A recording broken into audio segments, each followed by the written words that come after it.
Mahabharata, tirai waktu yang menghamparkan kisah kuno tentang dua keluarga sepupu, Pandawa dan Kurawa, yang saling berhadapan dalam dilema terbesar umat manusia.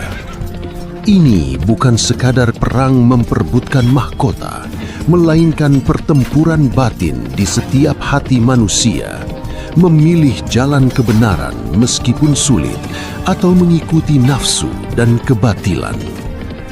Bagaimanakah takdir mempermainkan mereka, dan bagaimanakah sebuah perang saudara mengubah sejarah selamanya?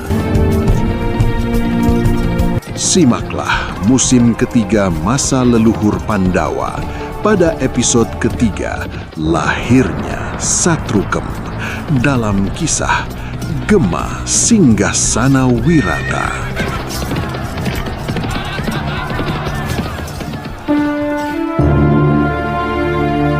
Wangi dupa sisa pernikahan setahun lalu seolah masih tertinggal di sela-sela ukiran kayu jati di balairung kerajaan Wirata. Di sudut ruangan yang luas itu, kain kemban sutra Dewi Brahmaneki menyapu lantai saat ia melangkahkan kakinya mendekati tahta kakaknya, Prabu Basupati. Langkah kaki Dewi Brahmaneki tertahan sejenak. Ia meremas jemarinya sendiri hingga buku-buku jarinya memutih, hanya untuk menguatkan hatinya, sementara matanya yang berkaca-kaca menatap nanar ke arah singgasana. Kakang Prabu, setahun sudah berlalu sejak pesta pernikahan putra-putramu.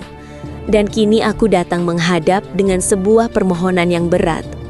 Ujar Dewi Brahmaneki dengan suara yang bergetar namun tertahan seraya mengatupkan tangan di depan dada. Apakah aku terlalu egois jika menyampaikan permintaanku ini di saat Kakang Prabu baru saja usai bersukacita? Batin Brahmaneki. Prabu Basupati yang semula bersandar di singgasananya perlahan memperbaiki posisi duduknya. Matanya yang tajam menatap lekat ke arah adiknya, seolah berusaha membaca setiap gurat kecemasan di wajah wanita itu. Katakanlah, Brahmaneki, apa yang membebani pikiranmu hingga kau datang kemari? Tanya sang Prabu dengan suara berat yang menggetarkan udara di balairung. Dewi Brahmaneki menghela nafas panjang, sementara di dalam benaknya muncul bayangan Manonbawa dan Paridharma yang mulai menua dalam kesendirian.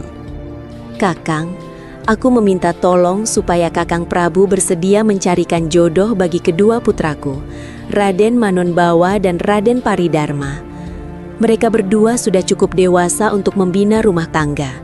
Namun sampai saat ini, aku masih belum menemukan pilihan yang tepat untuk mereka. Mendengar permintaan adiknya, Prabu Basupati terdiam sejenak.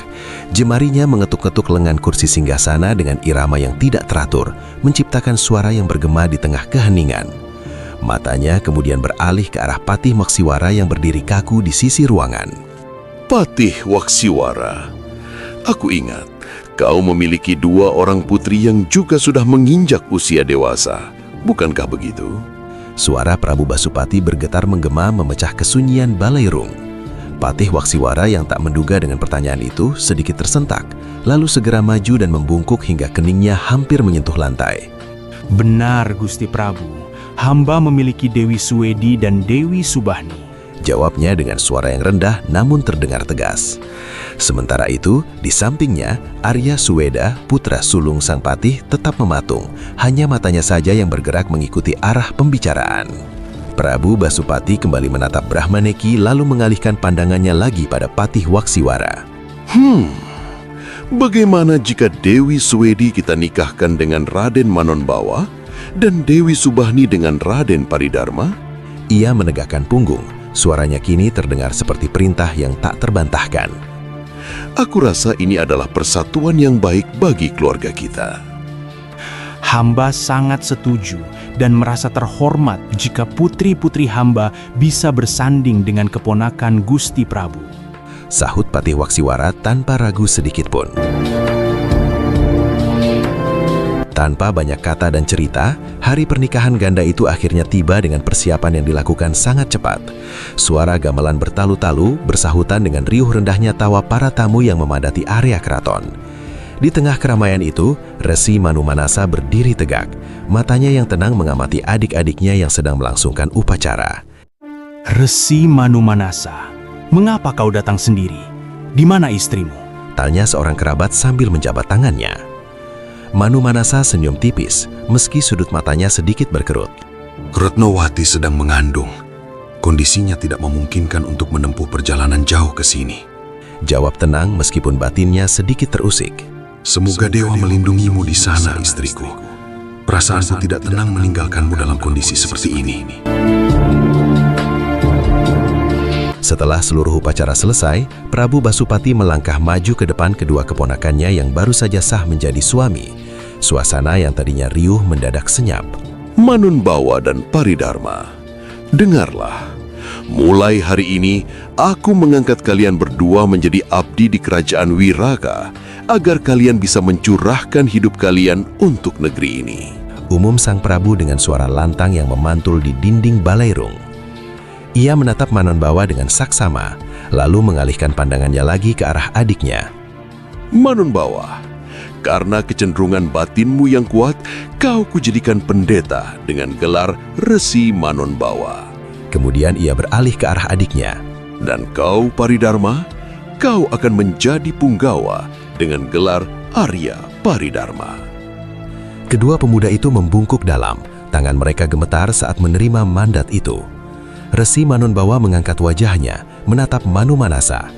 Ada sorot pencarian di matanya, seolah mencari restu batin atas jalan kesucian yang kini harus ia tempuh. Manumanasa hanya mengangguk pelan. Ia menyadari bahwa setiap adiknya kini telah memiliki garis takdir yang berbeda. Namun saat ia berbalik untuk bersiap pulang, ada desir angin yang terasa lebih dingin dari biasanya. Apakah pengangkatan ini benar-benar akan membawa kestabilan bagi Wirata, atau justru akan muncul ujian yang tak terduga bagi Resi Manumanasa dalam perjalanan pulangnya nanti? Simak kelanjutan kisahnya hanya di Wayang Opomani. Terima kasih telah bergabung dan sampai jumpa.